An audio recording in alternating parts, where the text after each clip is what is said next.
Dans cette vidéo, nous allons apprendre tous les réglages de GoCharting.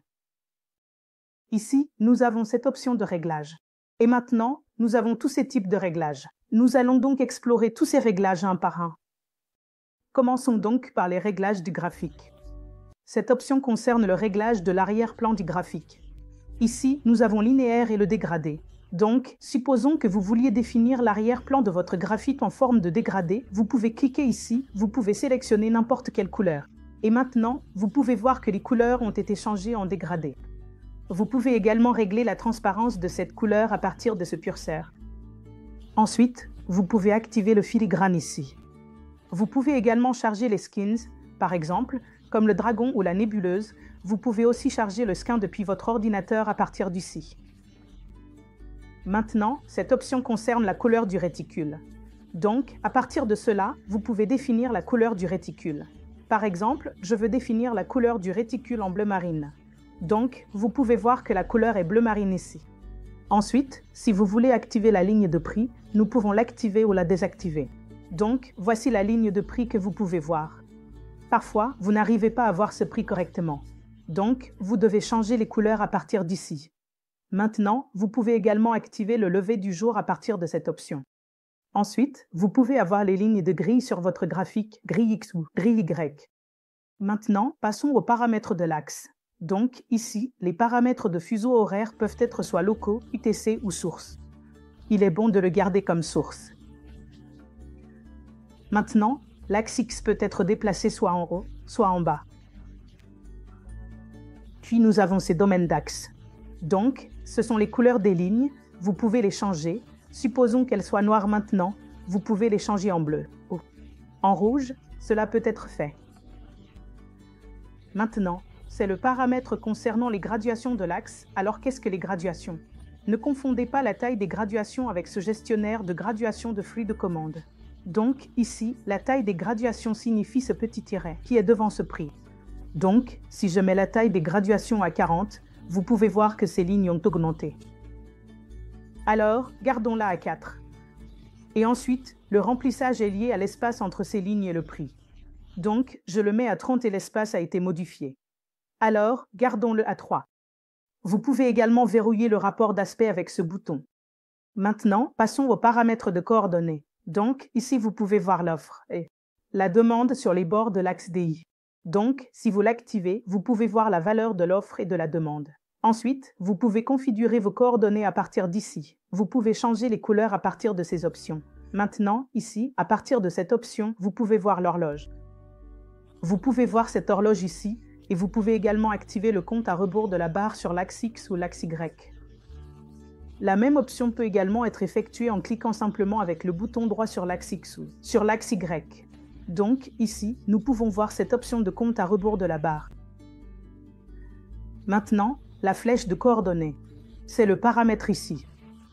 Donc, supposons que je le garde à 0. Maintenant, vous voyez ici que depuis 80, il n'y a pas de pointage dans la ligne de prix. Maintenant, si je le mets à 10, vous pouvez voir que ce pointage a augmenté. Donc, le même que s'applique pour le 10. Et maintenant, le padding, c'est pareil. Donc, j'ai expliqué dans l'axe précédent. Donc, supposons que je garde le padding à 20. Vous voyez donc que le padding a augmenté l'espace. Maintenant, parlons des paramètres de la légende. Donc ici, le premier paramètre est les paramètres de navigation. À partir des paramètres de navigation, nous pouvons voir qu'il y a 3 options. Nous pouvons le faire toujours afficher, l'afficher à l'heure ou le rendre toujours invisible.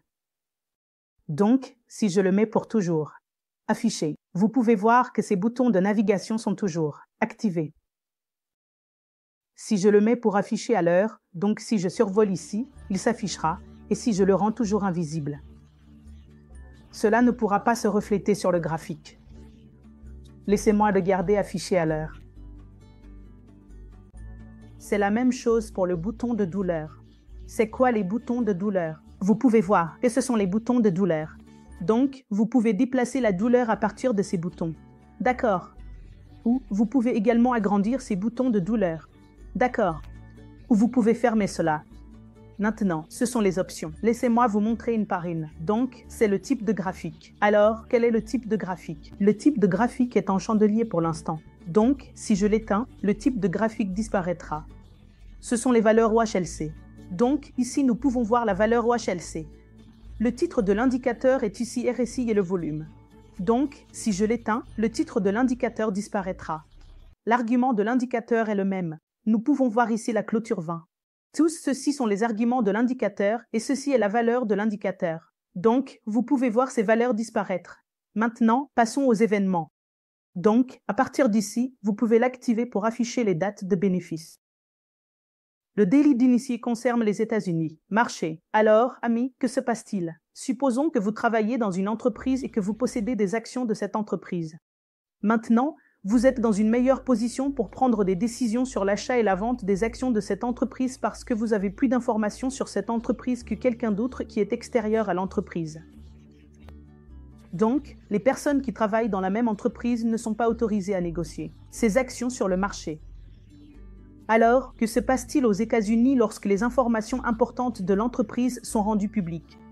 Ainsi, les employés qui possèdent des actions de l'entreprise se voient accorder une période de fenêtre pour négocier ces actions.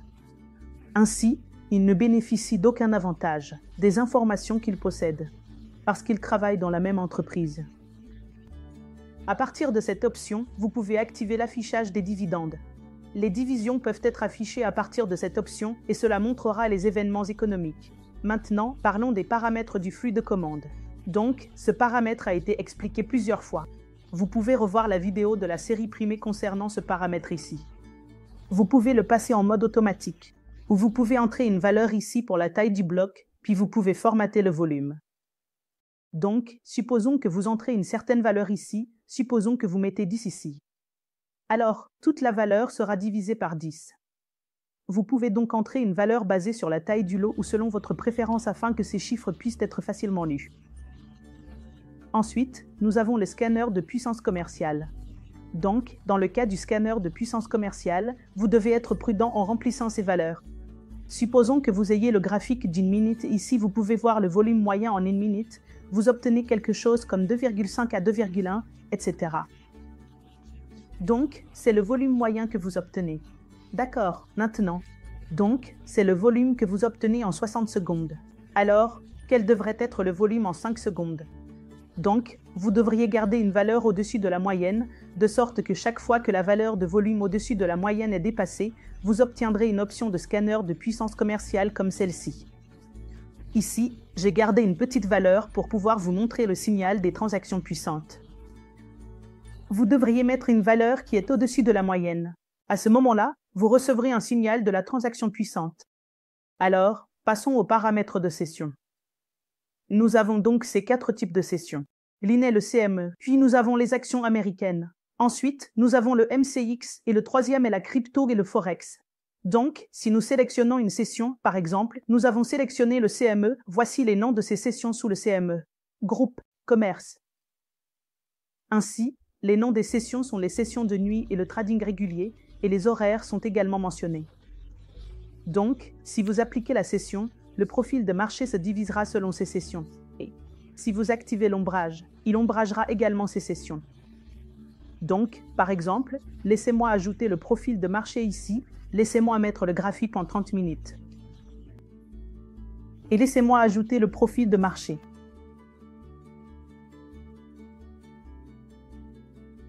Voici donc le profil de marché. Maintenant, si j'ai appliqué les sessions CME, voici ce que je vois pour le profil de marché. Si je choisis l'option sans session, voici le profil de marché que j'obtiens à nouveau. Je choisis l'option CME, donc le profil de marché sera divisé automatiquement. Maintenant, si je fais les réglages de session, je verrai les ombrages des sessions selon ces heures de trading CME. Passons maintenant aux options des livres. Donc, dans l'option des livres, nous avons ici ces livres. Donc, dans les livres, vous obtenez toutes ces transactions et les ordres à cours limité ici, les ordres à cours limité en attente en direct ici. Voici donc le réglage pour le carnet d'ordre. Vous pouvez activer l'option de barre. Et vous pouvez également activer le mode cumulatif. En effet, nous avons séparé les livres de la profondeur de marché, donc ici nous avons une profondeur de marché distincte, et c'est une profondeur de marché super cool.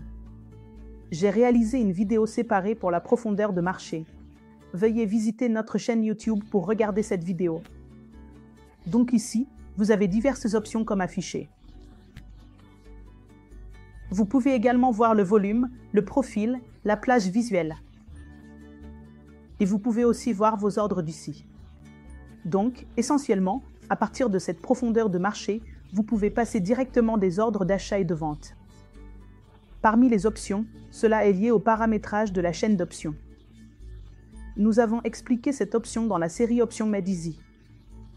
Veuillez aller sur notre playlist et voir la série Options Made Easy où nous avons expliqué ces options. Ceci fait partie du Option Desk, mon ami. Donc je ne vais pas l'expliquer ici maintenant. Lié aux paramètres de trading. Donc la première option est d'afficher les exécutions. Supposons que j'achète à ce prix du marché et que je l'ai acheté maintenant. Voyez, nous pouvons voir qu'il y a une exécution, donc c'est ce qu'on appelle afficher l'exécution si je l'active.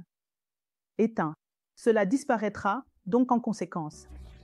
Nous avons des options comme le bip, nous pouvons voir nos positions, nous pouvons voir nos ordres ouverts, nous pouvons voir la notification, donc toutes ces options sont explicites.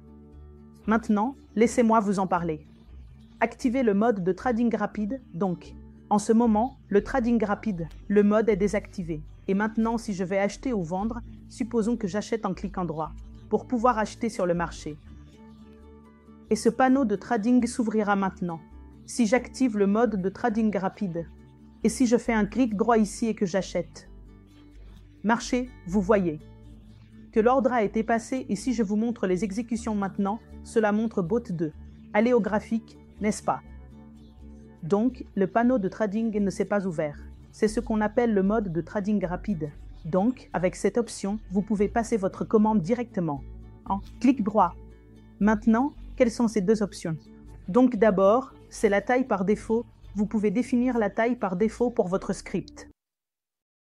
Maintenant, qu'est-ce que cet écart de déclenchement? Alors, amis, laissez-moi vous montrer le panneau de trading. Donc dans le panneau de trading, supposons que vous passez l'ordre à court limité, ou vous passez l'ordre au marché, ou vous passez l'ordre stop. Vous devez entrer un seul prix, n'est-ce pas? Donc, supposons que vous faites un clic droit. Que se passe-t-il lorsque? À quel prix faites-vous un clic droit? Il prendra ce prix par défaut. Par défaut, il s'affiche comme un achat à court limité. Alors qu'est-ce que l'achat à court limité? Supposons que le prix, il s'affiche comme 29 814,19 et si je fais un clic droit ici, il affichera le même prix comme achat à court limité. Donc, j'espère que vous avez compris cela dans le cas de ces trois options, c'est-à-dire achat à court limité, achat au marché ou vente stop.